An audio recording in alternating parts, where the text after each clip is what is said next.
Shall we see, ladies and gentlemen, who is in my green room this evening, the first show of the series? Why don't we have a look? My first guest is an actor. He was Harry Potter. Now he's on stage wowing them in the West End in Equus. It is Mr. Daniel Radcliffe. Daniel, that is a good-looking fellow. You're a good-looking young man, Daniel. Thank you, Jonathan. You're a very good-looking old man. Now, Daniel, we might as well get this out of the way early. In Equus, as you may have read, Daniel has a full frontal nude scene. All right? Now, I have witnessed this, and all I can say, ladies, is I can assure you it's not only the Harry Potter books that have got longer as the years go by. I'm glad I was upstairs. Downstairs, a woman came out holding a wire because he swung at me. But I'm telling you, you want to be careful. Thank you very much. Yes. My next guest is a very talented... Shall we get my first guest out? Yeah! Why don't we? He's earned a fortune as Harry Potter. I hope he saved it up because I've had a word with J.K. Rowling and apparently she kills him off halfway through the next one. Will you please welcome Daniel Radcliffe? We don't have to take our clothes off to have a good time. Oh no, we just dance and party all night and drink some cherry wine. Very much indeed, thank you. Daniel, welcome back. Thank you very much for coming back on the programme. Thank you. No, it's like a second home now. It's wonderful. God bless you. Hey, I rather like this look. Is this for the play, the beard that you've grown here? It is. Well, it's very flattering of you to call it a beard. I mean, my friend texted me the other day and said, "What's that crap on your chin?" I said, "Well, it's a beard, actually." It's nearly a beard, isn't it? It's kind of getting there. It's like a demi-beard. Not bad for 17. That's not bad for 17, is it? Thank you. That does deserve applause. You're absolutely right. I tried growing a beard many years ago and it came out quite gingery at the sides. I know, I was worried about that because my friend Will gets that and he sort of has a bit of a... And I was terrified of that happening. Are you going to keep it, do you think, after the play finishes?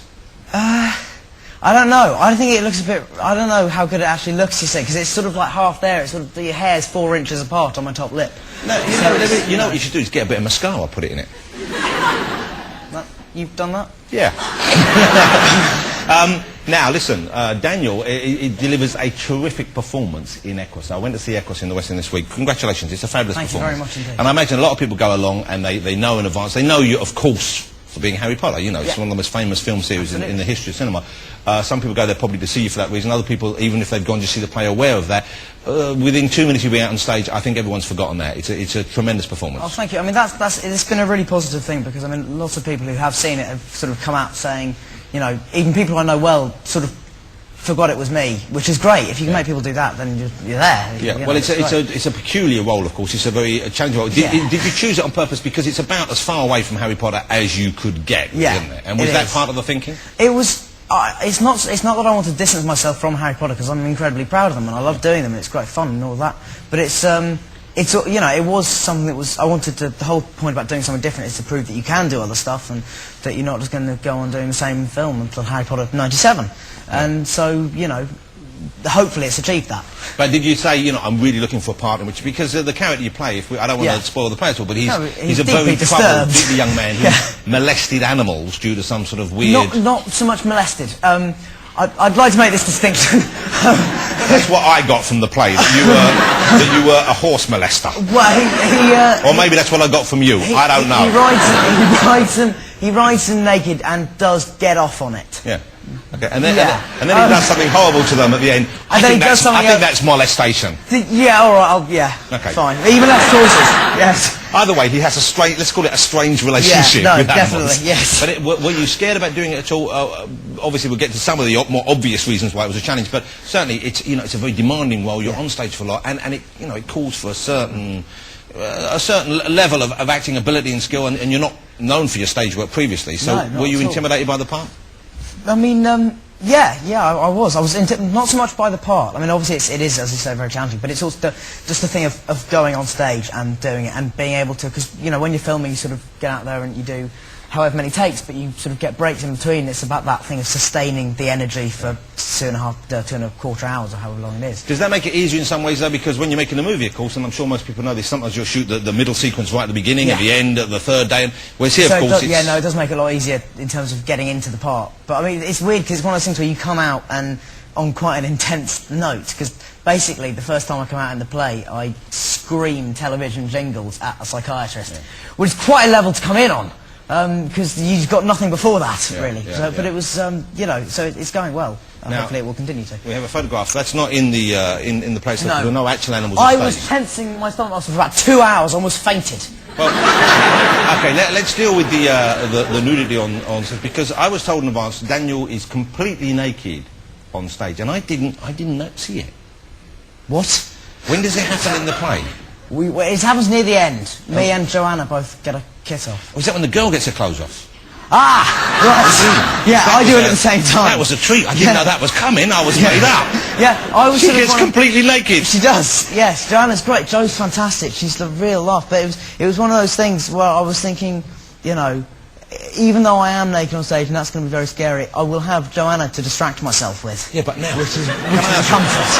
But she's... Are you not worried about distraction, though? Because when I was your age, if there was another young lady nearby naked, it wouldn't have mattered where I was at the time. Things would have been moving. I know. Well, this is the thing, was that it really, really doesn't. When you've got 950 people staring at you, I was really worried about it. But it really, nothing. It's so not even entering your head. God bless you, though, but that's a great thing, isn't it? Were you panicked the first night, did you think? Yeah, but also the thing is about me and Jo, we sort of get on really... If we were doing a scene of that level of intimacy with someone you really hated, it'd be awful. Yeah. But we sort of get on really well, which is great in the play. So have you said to her we should have sex anyway, just to... So it's not awkward when we're out there together? No, because she has she has a very lovely and very big boyfriend. Fair enough, fair enough. I would last 2 seconds in a fight with him. I know you're acting, you're playing another person on stage there, but initially at least, and I don't want to give away what happens, but you initially go through the motions of the act of intercourse, okay? Were you worried about it looking... With the horse or with the girl? With the girlie. With the girl. Okay. Again, another important distinction to make. Maybe the sequel, you can get a horse. Yeah. Were you concerned about people analysing your technique? Thinking... Well, there was... during rehearsals, Thea, our director, was saying to me, telling us what position to get into, and she said, Dan, I'm not criticising your technique. And I said, no, it's fine, believe me, many have. But she was... Dan, but no, you're 17, not that many have. No, fair enough. Yeah. Maybe one or two. No, but a few people have many times. Okay. Very nice.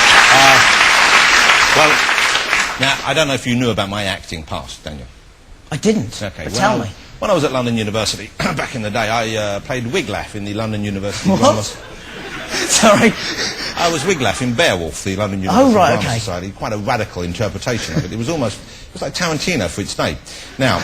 Have we got pictures of this? No, sadly not. Oh. They've all been destroyed. But that's when I grew my beard, because I was a Viking. Oh, right, okay. But we had to start, because we wanted to shock the audience, we started with the ceremonial rape of a dead Viking's wife.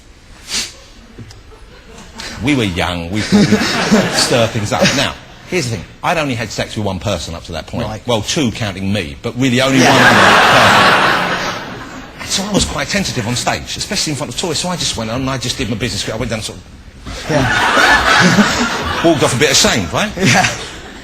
Mainly we were students performing. One bloke, we ran out of students, so a friend of his said, I've got a bloke, he's a builder, he does a bit of acting. We had this big strapping builder came in. He went in straight in, he was meant to go, he was down on one arm doing all that. He was... All of that! I know, I did that early on, but Thea said it just wasn't appropriate. I was intimidated. Maybe on the last night you could try something interesting, flip over. Yeah.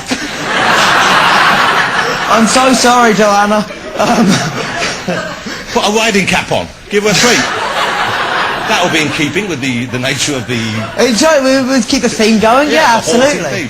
But hats off to you, because here's something, once again, it's a bold thing, and you know people are going to pay more attention to that than they would an actor who wasn't so famous for work elsewhere. And you've dealt with that, I think, admirably, because it must have been a little bit tiresome at first. Knowing I was going to go on about it, but also I know people snuck cameras in to take pictures for the newspapers.